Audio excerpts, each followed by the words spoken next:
Baik, pemirsa, 8 tahun berlalu pengungkapan kasus pembunuhan Vina dan Eki belum juga mendapatkan titik terang. Usai penangkapan Peggy Setiawan alias Peron, publik justru dibuat bertanya terkait sosok Peggy yang diperkenalkan pihak kepolisian. Dan guna menggali lagi sosok Peggy, ketiga rekannya pun diperiksa untuk melacak jejak Peggy selama ini. Dan kira-kira bagaimana, apakah Peggy bisa lolos sebagai tersangka utama? Untuk membahasnya sudah bersama kami Heri Firmansyah, pakar hukum pidana. Assalamualaikum, selamat sore Bang Heri. Waalaikumsalam, selamat sore Bang Juno, salam sehat. Salam sehat, terima kasih Bang Heri. Kita tahu kemarin ada pemeriksaan terhadap rekan Peggy ya, ada Bondol, Suparman dan Ibnu yang mereka meyakini pada saat itu mereka mengingat bahwa Peggy sedang berada di Bandung. Menurut Anda bagaimana harusnya penyidik pihak kepolisian mempertimbangkan semua kesaksian ini? Harus dielaborasi seperti apa? Ya, ini kan bisa jadi alibi ya untuk seseorang ketika dia diduga melakukan satu tindak pidana, maka dia mengemukakan suatu alasan yang kira-kira masuk akal atau tidak. Kalaulah benar dapat dibuktikan ada tindak pidana di kota Bandung misalnya, kemudian orang yang diduga melakukan tindak pidana itu pada saat kejadian itu ternyata tidak berada di Bandung tapi di Jakarta, maka ini kan jadi pertanyaan besar, siapa sosok yang kemudian membunuh orang tersebut di Bandung? Apakah orang diduga di Jakarta itu bisa secepat kilat pindah? Atau dia punya kembaran misalnya? Atau dia punya apa yang kemudian bisa mengagetkan nalar publik kita semua, orang yang tidak berada di tempat tapi bisa melakukan satu tindak pidana pembunuhan. Tentu ini satu hal yang menjadi pertanyaan besar yang harus dijawab. Maka keterangan-keterangan saksi tadi pun akan dilihat ya, Bang Juno ya. Keterangan saksi ini memang paham betul riwayat kehidupannya Peggy dalam konteks apakah sering bertemu, bagaimana mereka melakukan pertemuan itu sesering apa, dan kemudian intensitas dalam pertemuan itu yang biasa dibahas apa, sehingga kan bisa dikenal tidak karakter seorang Peggy tadi. Nah, ini mungkin akan digali dari hal-hal semacam itu karena ketentuan pasal 185 KUHP 185 ayat 6 KUHP itu menyatakan keterangan saksi itu bahkan akan dinilai dari kesusilaannya dia dalam bersikap.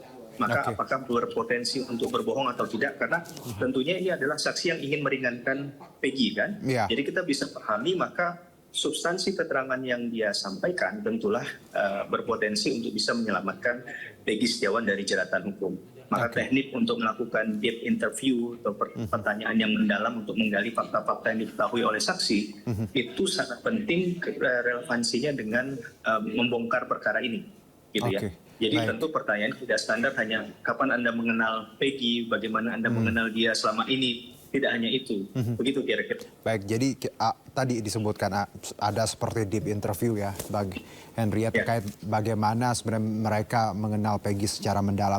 Tapi kalau kita kembali melihat profil ketiga saksi yang dihadirkan yang meringankan Peggy ini, bagaimana saksi dan juga kuasa hukum harus bertahan seperti itu atau mengeluarkan amunisinya agar penyidik percaya, karena kalau hanya berdasarkan argumen, berdasarkan opini, testimoni, tentunya ini kan hal-hal yang bukan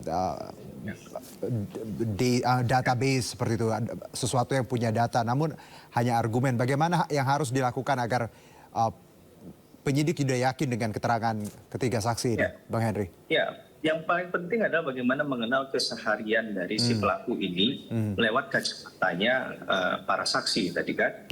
Kemudian kita digali sejauh mana mereka itu kenal, saling mengenal tentunya.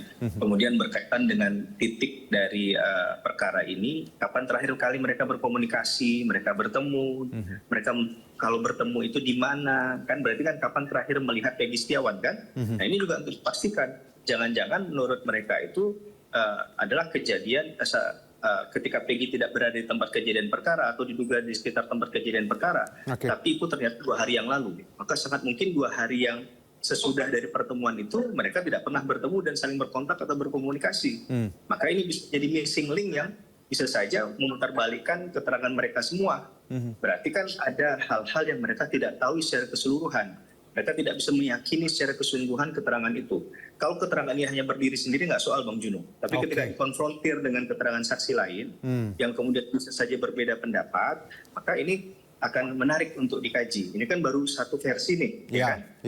Mungkin saja sudah memang akan dimaksimalkan dalam keterangan oleh kuasa hukumnya dari pihak Peggy Setiawan. Baik, Bang Heri, kalau kita menggunakan metode scientific crime investigation, misalnya data atau chat atau mungkin transaksi, apakah ini bisa kita lakukan walaupun 8 tahun yang lalu plus juga saksi ini juga kan baru muncul ke permukaan baru-baru ini, bukan dari 2016 mereka ada gitu. Ya, saya paham banyak kadang kita melihat ada kasus-kasus yang tidak mudah untuk dibuka. Tapi bukan berarti tidak bisa. Kadang masalahnya adalah mau atau tidak. Jadi bukan masalah tidak mampu menurut saya, tapi mau atau tidak. Maka segala cara akan dilakukan. Kalau kita hanya menyandarkan pada satu alat bukti memang agak sulit, Bang Juno, untuk bisa membongkar kasus yang sudah berjalan mungkin 8-6 tahun yang silam. Karena banyak hal yang mungkin sudah berubah. Ada cara untuk menghilangkan jejak kalau bagi mereka yang memang mawas diri terhadap apa yang sudah mereka lakukan, ini akan berkaitan dengan jeratan hukum kepada mereka di depan sana kan. Tapi intinya menurut saya tidak soal banyak kok kasus-kasus hukum yang besar atau yang tidak tercium oleh publik kemudian akhirnya mencuat dan kemudian bisa dibuktikan di pengadilan bahwa mereka memang bersalah gitu ya. Baik, lalu kalau kita lihat juga yang menarik bagaimana tidak hanya keterangan dari teman Peggy yang baru diperiksa kemarin. Kalau bicara juga tersangka ya lainnya, ada 5 yang mengatakan Peggy tak terlibat, ada beberapa juga yang menyatakan bahwa Peggy terlibat. Ini kan padahal kalau kita runut nih Bang, harusnya mereka kenal dong dengan sesama tersangka seperti itu. Tapi ada perbedaan pendapat seperti terpecah antara sesama tersangka. Bagaimana Anda melihat ini? Ya, kita akan mengingatkan bahwa orang yang tahu keadaan sebenarnya, fakta sebenarnya tapi berbohong, mereka dapat dijerat dengan keterangan palsu. Jadi kalaupun mereka, kecuali mereka sudah dipidana maksimal ya, misalnya pidana seumur hidup buat apa lagi kan? Nah, ini yang harus kita hati-hati Bang Juno. Jangan-jangan orang yang di keterangan ini sudah hopeless. Kemudian dia coba untuk mencarikan kesalahan atau melemparkan kesalahan kepada orang lain agar bernasib yang sama dengan dia. Jangan-jangan itu. Maka harus dipilah-pilih. Kalau menurut saya ada 8 keterangan terdakwa yang sama mengarah kepada Peggy misalnya. Dipilah-pilah, pilih dulu mana yang kemudian itu ancamannya adalah pidana seumur hidup misalnya. Karena bisa berpotensi ke arah sana. Tapi itu kan curiga pertama kita ya. Tapi selanjutnya kita akan bisa menilai dari keterangan substansialnya. Yang kita kaitkan dengan keterangan saksi yang lain ataupun alat bukti yang lain. Maka itu akan terlihat benang merahnya. Oke, baik Bang Heri. Sebelum kita lanjutkan, Bang Heri kita lanjutkan diskusi kita bahwa tadi bagaimana para kuasa hukum juga meminta seperti itu agar penahanan Peggy. Menurut Anda apakah hal ini bisa dilakukan, bisa dikabulkan dari mengingat fakta misalnya BAP ulang yang menyebutkan para terdakwa tidak mengenal Peggy, ada sebagian juga yang mengatakan apakah alibi ini atau argumen ini bisa dipakai untuk penangguhan seorang Peggy? Penangguhan penahanan itu adalah hak seseorang ya. Tapi kemudian apakah dapat dikabulkan atau tidak itu adalah nanti kewenangan lain untuk menilai ada penyidik. Yang pasti Bang, seseorang itu dilakukan penahanan karena memang ada syarat objektif dan subjektif yang terpenuhi. Misalnya terkait dengan ancaman pidana minimal 5 tahun atau di atas 5 tahun. Maka orang tersebut dapat dilakukan penahanan. Apakah kemudian diduga melakukan tindak pidana baru nanti ke depan kalau nggak ditahan, kemudian menghilangkan barang bukti. Ini juga merupakan salah satu hal yang atau melarikan diri itu menjadi catatan untuk dilakukan penahanan. Maka penangguhan penahanan pun adalah kontra terhadap penahanan tadi. Kalau orang ini kemudian dapat dipastikan tidak melarikan diri, kooperatif saat dimintai keterangan oleh pihak kepolisian atau penyidik, saya rasa tidak ada salahnya dilakukan penangguhan penahanan. Apalagi dengan misalnya bukti-bukti yang belum kuat sekali ya, ketika misalnya ada keterangan yang berubah dari BAP, maka ini arah dari penyidikan itu juga bisa berubah nanti ujungnya kan. Maka setiap proses yang dilakukan harus dapat dipastikan menjunjung tinggi hak asasi manusia. Saya nggak bicara pada kasus Peggy Setiawan seorang. Bagaimana kalau itu terjadi pada orang lain? Mereka juga pasti butuh hak yang sama. Kepentingan hukum untuk dilindungi selama dia belum bisa dibuktikan memang bahwa dialah pelaku tindak pidananya. Tapi sekali lagi penyidik punya kewenangan, kita hargai, kita hormati. Tapi haruslah itu dapat dipertanggungjawabkan secara moral hukum. Begitu. Baik, ini menarik Bang Heri bahwa saya juga kemarin diskusi dengan Pak Arianto ya, penasehat Polri seperti itu terkait bagaimana kinerja polisi. Kita paham bahwa apresiasi kasus ini diangkat lagi, polisi mulai membuka lagi. Namun menurut Anda dari semua yang terjadi, termasuk bagaimana polisi bisa P21 dengan data yang kurang tepat seperti itu di awal. Apakah ini menurut Anda ada... Oke. Baik. Saya ulangi ya, Bang Heri ya. Ya. Oke, karena saya dapat informasi Bang Heri lagi di bandara, di airport. Ya, betul. Ya, tidak apa-apa, biasa itu. Lagi ada pengumuman. Lanjut Bang, kalau kita melihat bagaimana sebenarnya kinerja polisi, apakah Anda melihat bahwa sebenarnya polisi juga dalam tanda kutip salah seperti itu? Karena bisa P21 dengan data yang tidak lengkap. Ya, sebelumnya saya mohon maaf, saya lagi di bandara, saya baru menguburkan ibunda saya, Aziza tercinta, mohon doanya juga agar diterima di sisi Allah Ta'ala. Terima kasih Bang Juno. Kaitan dengan P21 tadi, saya rasa begini Bang Juno ya, bahwa mungkin ada kesalahan penyidik, karena penyidik juga manusia.